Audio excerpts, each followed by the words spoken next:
ডিমের তো অনেক রেসিপি খেয়েছে, এই রবীন্দ্রনাথ ঠাকুরবাড়ির এই রেসিপিটা একবার করে দেখুন। ডিমগুলো সিদ্ধ করে ছাড়িয়ে নিয়েছি, আলুটা হাফ বয়েল করে নিয়েছি, 80% বয়েলড, আর পেঁয়াজ নিয়ে নিয়েছি, আর আপনার নারকেল নিয়েছি, কাঁচা লঙ্কা নিয়েছি, লেবু নিয়েছি। এবার কোনটা কোন সময় ব্যবহার করব দেখতে থাকুন। এবার কড়া বসিয়ে দিয়েছি, কড়াতে তেল দিয়ে দিয়েছি, তেল দিয়ে কিছুটা কাজু দিয়েছি। আপনি কিন্তু এটা সাদা তেলে বা ঘিতে সাদা আর ঘি মিশিয়ে করতে পারেন। আমার কাছে সর্ষের তেলটা ছিল, আর সাদা তেল অ্যাভেলেবেল ছিল না বলে আমি এটা করিনি। তবে ডিম তো যে কোনো তেলেই ভালো হয় এটা। তবে এই তেলে করলে আপনার কোনো অসুবিধা নেই। একটু ফোড়নটা কখন দেবেন সেটা আমি বলে দেবো, পরবর্তীতে বলে দিচ্ছি। এবার কাজুটা একটু হালকা ট্রান্সপারেন্ট হওয়ার পরে আমি তুলে নিয়েছি। কাজু কিন্তু পুড়িয়ে ফেলবেন না, ভাল লাগবে না। এবার সেই তেলেই ডিমগুলো ছেড়ে দিলাম। ডিমগুলো কিন্তু খুব বেশি ভাজা হবে না, এটাও একটু ট্রান্সপারেন্ট হওয়া পর্যন্ত আমি অপেক্ষা করব। তারপরে আপনার আলুটাও সেম পর্যায়ে আমি ভেজে নেব। ডিমগুলোর মধ্যে একটু হলুদ দিয়ে দিলাম এবং হলুদ দিয়ে এটা একটু ট্রান্সপারেন্ট হওয়া পর্যন্ত ওয়েট করব। তারপরে এটাকে তুলে নেব। এটা দেখুন হয়ে এসছে প্রায়। বাই দ্য ওয়ে, আমি নূপুর, আপনারা দেখছেন smile with Nupur and Tania. Please একটু সাবস্ক্রাইব করে দেবেন, বেল আইকনটা টিপতে ভুলবেন না, লাইক শেয়ার করে পাশে থাকবেন। নিত্য নতুন রেসিপি পেতে আমার চ্যানেলটা একটু সাবস্ক্রাইব করে রাখবেন, তাহলে যখনই আপলোড করব আপনাদের কাছে যথাসময়ে পৌঁছে যাবে। এবার যথারীতি ফিরে এলাম রান্নায়।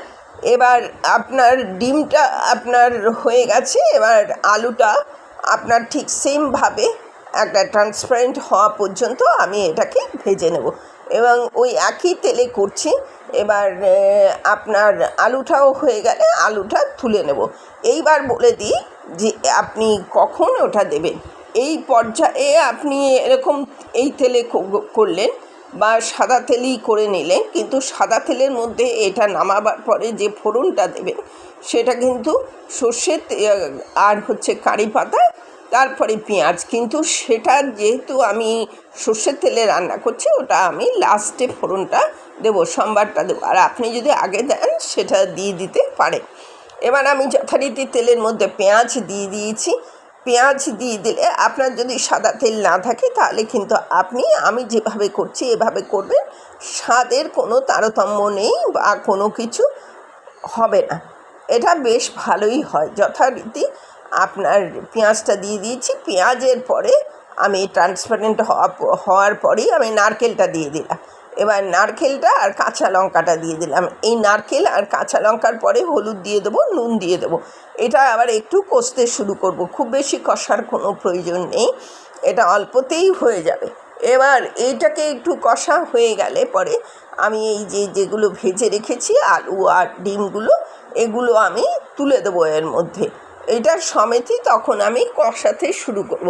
আর আমি তো দুধ করে রেখেছি, আপনার নারকেলের দুধ, সেই দুধটা আমি এর মধ্যে দিয়ে দেবো। দেখুন এটা আমার দিয়ে দিলাম, দিয়ে এটাকে দিয়ে কষাতে শুরু করলাম।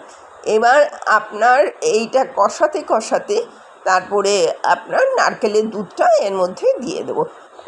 উপকরণ সব এক। নারকেলের দুধটা দিয়ে দিলাম, এর মধ্যে কিন্তু আমি ওই বাটিটা ধুয়ে জল দিয়েছি, এক্সট্রা আর কোনো জল দিইনি, নারকেলের দুধেই এটা হবে। এবার হয়ে গেছে। আমি একটা তড়কা প্যান বসিয়ে দিয়েছি, তার মধ্যে ঘি দিয়েছি, সর্ষের ফোড়ন দিয়ে দিয়েছি, আর কিছু কারি পাতা দিয়ে দেব। এইটা আপনার এই ফোড়নটা আপনি আগে যদি দেন তাহলে কিন্তু সাদা তেলে করবেন, আর যদি এটা পরে দেন তাহলে সর্ষের তেলে করলেও কোনো অসুবিধা নেই। এইভাবে আপনি করতে পারেন। ঠাকুরবাড়ির এই রান্নাটা খুব অনবদ্য হয়, খুব সুন্দর হয়। অনেক রকম ডিমের রেসিপি খেলেন, একবার এটা খেয়ে এর স্বাদটা নিন, তাহলেই বুঝতে পারবেন এটা কেমন হচ্ছে। তরকাটা আমার হয়ে গেছে। এবার তরকাটা আমি ওর মধ্যে দিয়ে দেবো, দিয়ে আবার তারপরে কাজুটাও দিয়ে দেবো। ওই সময়ই কাজুটা দিয়ে দেবো। তরকা হয়ে এসছে, দেখুন পাতাটা একটু ভাজা হলেই আমি তরকাটা দিয়ে দিলাম। এবার ওর মধ্যে কাজুটাও দিয়ে দিলাম, দিয়ে এটাকে নাড়াচাড়া করলাম। এবার শেষে এইটা লেবুর রসটা, আমার ক্যামেরাটা একটু অফ হয়ে গিয়েছিল, আপনি শেষে এর মধ্যে লাস্ট ইনগ্রিডিয়েন্টস হচ্ছে লেবুর রস। লেবুর রসটা দিয়ে দেবেন, তাহলে দেখবেন এটা খেতে অত্যন্ত সুস্বাদু হয়। তাহলে এইভাবে করে ফেলুন একবার। লেবুর রসটা কিন্তু অবশ্যই দেবেন। আমি লেবু কেটে রেখেছিলাম, রসও করে রেখেছিলাম। লেবু কাটা তো দেখিয়েছি, কিন্তু রসটাও আপনার আমি করে রেখেছিলাম। সেটাই এই নামাবার আগে লেবুর রসটা দিয়ে দেবেন। এতক্ষণ আমার সাথে থাকার জন্য, রেডি টু সার্ভ, এতক্ষণ আমার সাথে থাকার জন্য অশেষ ধন্যবাদ। পরবর্তীতে দেখা হচ্ছে যে কোনো এপিসোডে যে কোনো রেসিপি নিয়ে। নিত্য নতুন রেসিপি পেতে আমার চ্যানেলের পাশে থাকুন, আর এটাকে সাবস্ক্রাইব করে রাখলে যখনই কিছু আপলোড করব যথাসময়ে আপনাদের কাছে পৌঁছে যাবে। রোজকার মতো আজকেও আবার বলবো, সুস্থ থাকুন, ভালো থাকুন, এই কামনাই করি। আমি যখনই আপলোড করব আপনাদের কাছে সুন্দর সুন্দর রেসিপি বিভিন্ন রকম পৌঁছে যাবে। আজ তাহলে আসছি, টাটা।